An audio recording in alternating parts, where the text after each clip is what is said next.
Hello, world.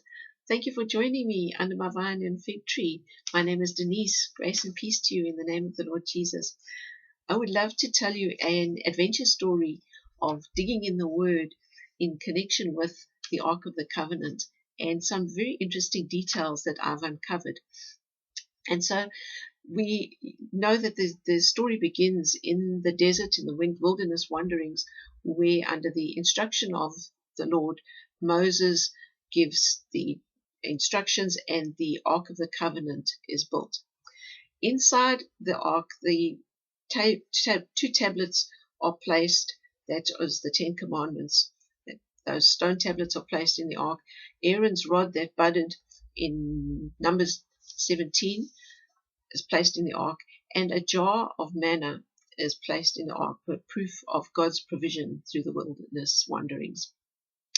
Time goes on, the Israelites enter the promised land, and they have to fight many battles in conquering the Philistines and the various groups of peoples in the promised land.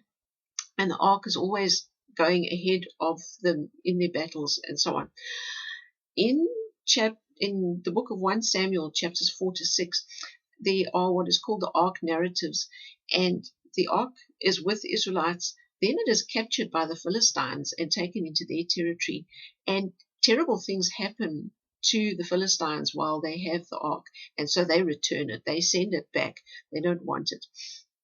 And there is an account then in the 1 Samuel where some Israelites look into the ark and they are immediately killed. 70 of them die on the spot for looking inside the ark.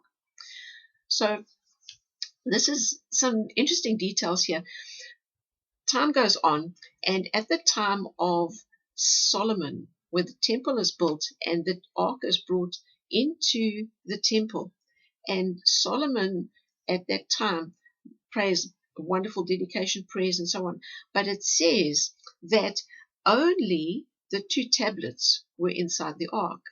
So now there's this question, what happened to the rod of Aaron and the jar of manna? And this is a mystery. Who stole it, or what happened to it? Where is it? Who would have it? And of course the ark has been in various places coming to them. So there's some other interesting details that link all of these things together.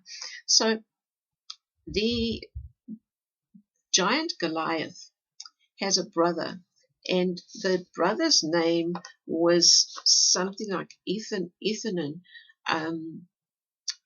and it is stated about these guys that their spear, they had a spear with a shaft like a weaver's rod. And this term weaver's rod keeps coming up in connection with these giants. And now there's David's men kill one of these giants, the brother of Goliath, and it appears that they take as plunder this giant's weaver's rod spear, and so it changes hands. Now, why this is relevant is because some mysterious details come to pass, and I've found this with regard to the jar. I was remembering there was something going on in my mind about something about jar, and I woke up the morning after asking about this fields of jar, and I looked it up. It's in Psalm 132. And it says there, we heard it in Ephrata, we came upon it in the fields of Jar, and Jar is also known as Kiriath Jearim, which is the place where the Ark of the Covenant had spent a lot of time. Let us go to his dwelling place, let us worship at his footstool. Arise, O Lord, and come to your resting place, you and the ark of your might. May your priests be clothed with righteousness, your saints sing for joy. So the ark is linked to this place, the fields of Jar. But now there's names that come up in relation to this, that looking in the book, a book of names, there's a jar origin, and that name means the foresters or tapestry of the weavers. And this sounds rather strange, but this guy's name, Jar Origin, is the father of Elhanan, one of David's heroes who killed the brother of the giant Goliath. That's how this is all coming together. He is called Jer in 1 Chronicles 20 verse 5. And one of the historians claims that the name origin of his name, Jer Origin, should not be added. The origin means weavers and should not be part of the name. Now, there's a fascinating link in terms of the family tree of my husband's family, where it has been traced back that people in the line of my husband's grandfather's father, or something along those lines, was a weaver or a master weaver, and they were of a line of weavers. And so suddenly these connections start coming together quite interestingly. But now there's a detail that comes up as a mystery with regard to this name, the foresters or tapestry of the weavers. And there's a kind of odd connection, but in another reference, there's the word forest of the weavers. And so there's a picture that comes up that there's a possibility that the weavers stayed in a forest and that was the place where they would be found. But an alternative is that the weavers were so many, and if they had these rods, they're long rods, that I'm presuming a weaver's rod is a very long sort of pole that threads through all the threads and enables thread to be passed back and forth. And if there are so many weavers who have weavers' rods, them working would look like a forest. That terminology is used in Isaiah 22 about a forest of Lebanon, I believe, with regard to the cedars of Lebanon that they are used in the temple to hold it up, and it looks, they refer to it as a forest. And so there's this imagery going forward of this forest of the weavers, that the weavers' rods may be as a forest. Either way, this link to this Jer origin is very exciting, this Jer of the forest of the weavers or so on. But the fields of Jar, fields of Kiriath Jearim, this whole connection links to the possibility of the Ark of the Covenant having spent time at this place.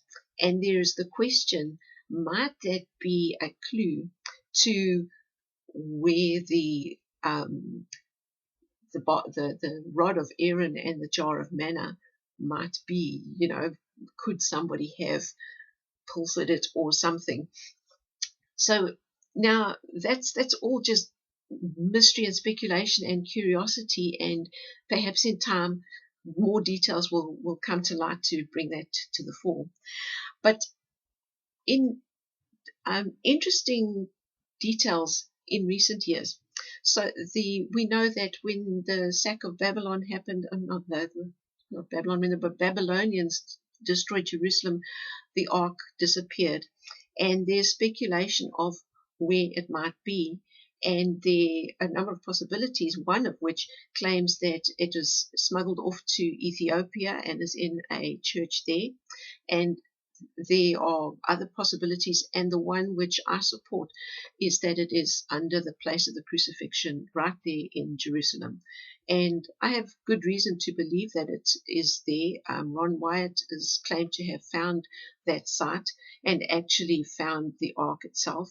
And I personally believe the account, and I'll link a video in the description that you can see for the details for yourself, that on the site that of the crucifixion, that Jesus died, and the blood from the blood of the crucifixion actually dribbled through the ground and through a crack in the rock at the time of that earthquake, and the mercy seat, the Ark of the Covenant, had been smuggled there by Jeremiah centuries before. and it happened to be on the place for the blood of the Lamb to fall onto the mercy seat. I believe that to be a true account, and that the actual place of where the Ark of the Covenant is.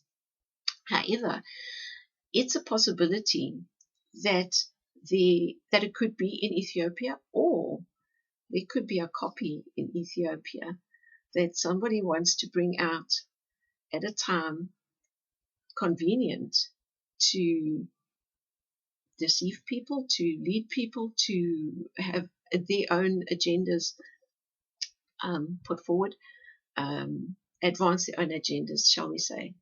And I'm very curious to see if the rod of Aaron and the jar of manna materialize. It would be so interesting. We are at a very, very interesting time in the history of what's happening currently around us. And I have a half expectation of something along those lines materializing. So just put that there and see what develops and if anything comes of it. And yeah, this is just me talking of my own, having dug, having looked, having put a bunch of pieces together. And I'd be curious to see if it comes to anything or if it's just words in the wind. So I leave it with you, and let's watch and see what happens. Thank you so much for listening. Take care and God bless.